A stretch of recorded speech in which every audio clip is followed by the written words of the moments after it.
Well, thank you very much. It's awfully kind of you to come out tonight.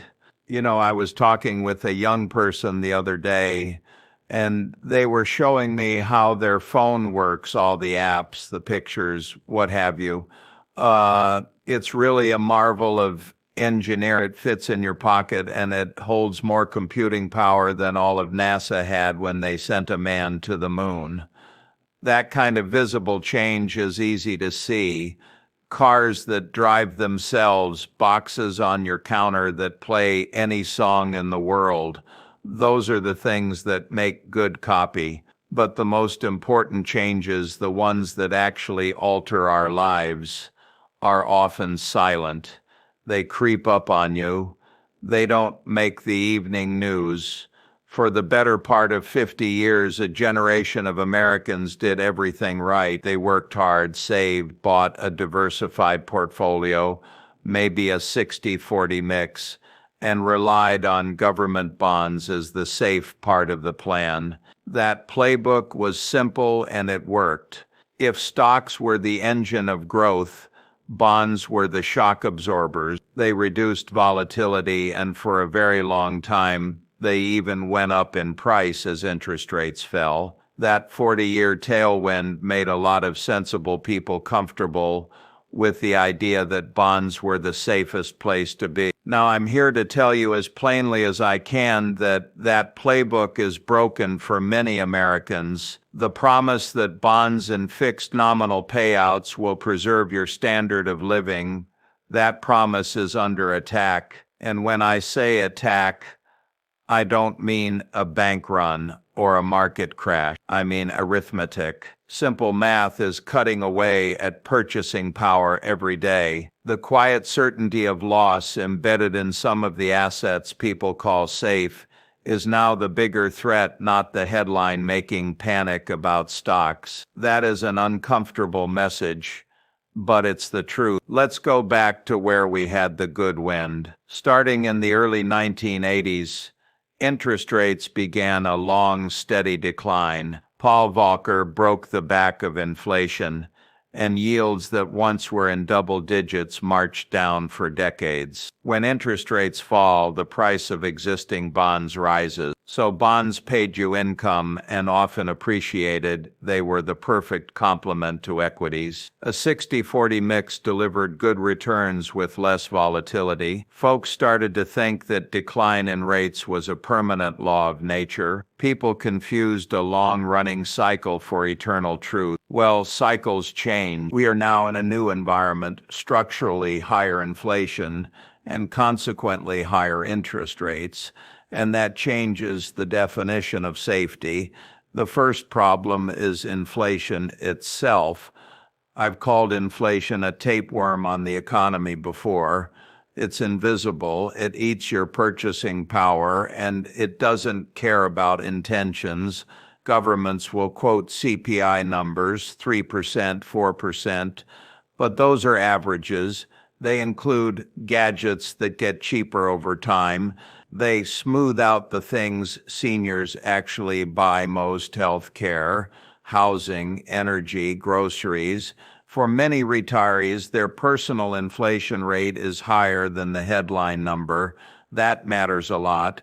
Imagine a fixed pension of $2,000 a month. Sounds decent, right?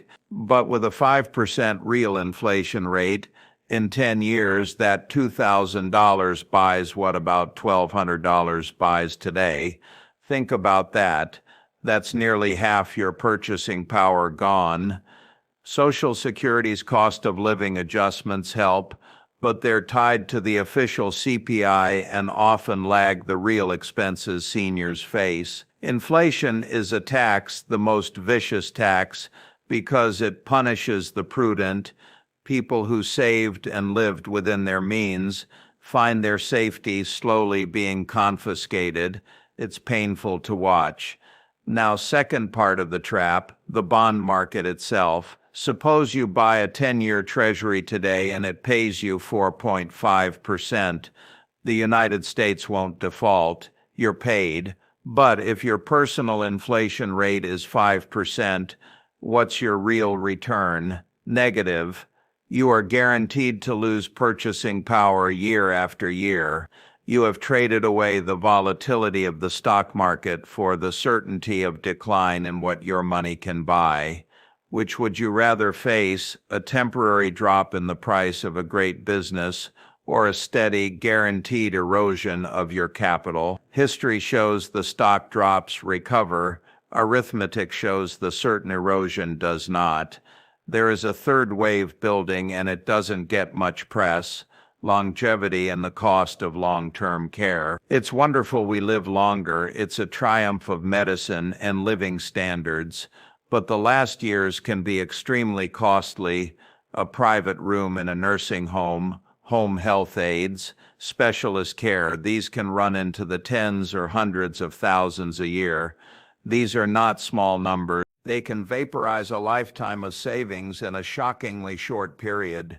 So you have pensions and bonds losing value in real terms, expenses that are rising faster than the averages, and a lifetime that may be longer than your savings were planned to cover. That's a storm.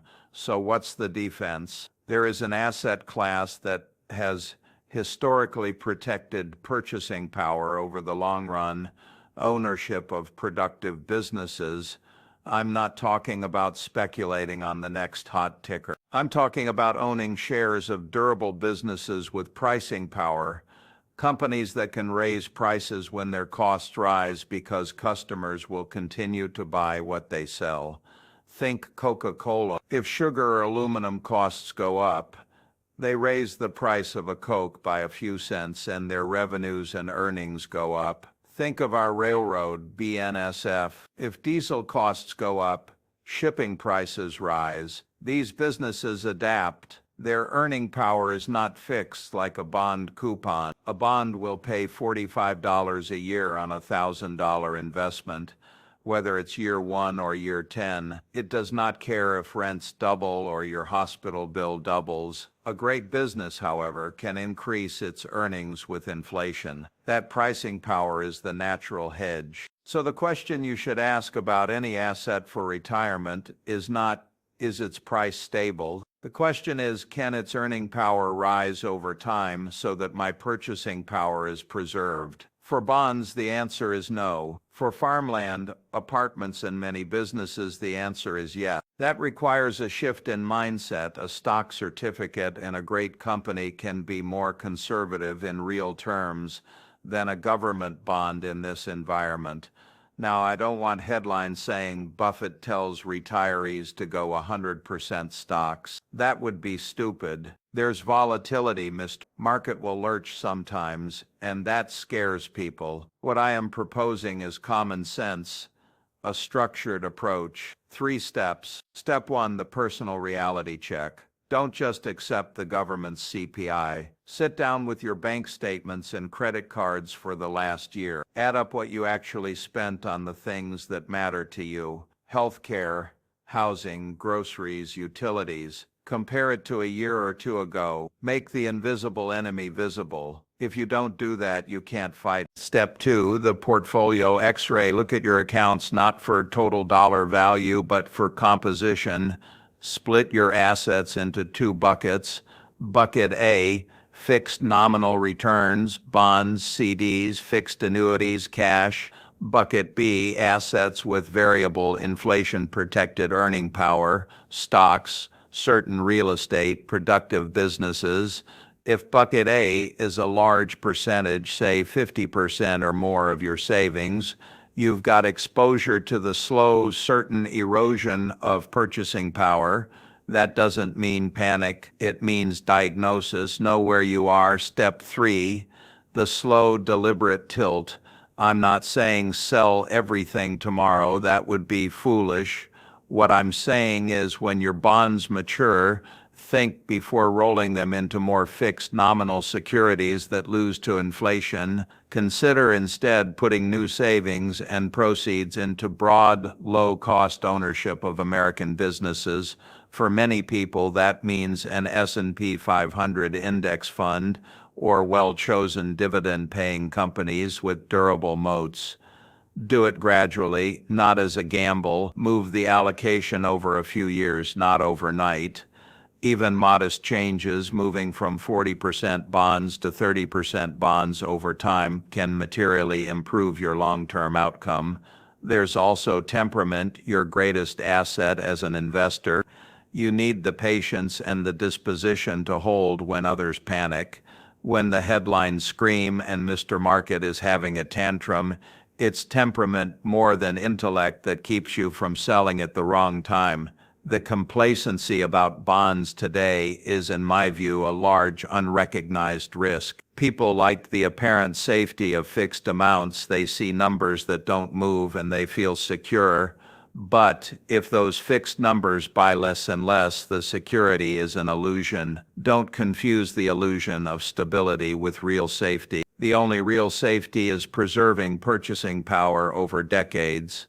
I promise not to keep you too long. The world has changed. We must invest for the world of 2025 and beyond. The preservation of purchasing power is the only game that truly matters for someone relying on savings for many years of life. Owning a stake in durable, productive American businesses gives you the best defense. Be methodical, do the reality check, examine your portfolio, tilt slowly toward productive assets, and cultivate the temperament to stick with it.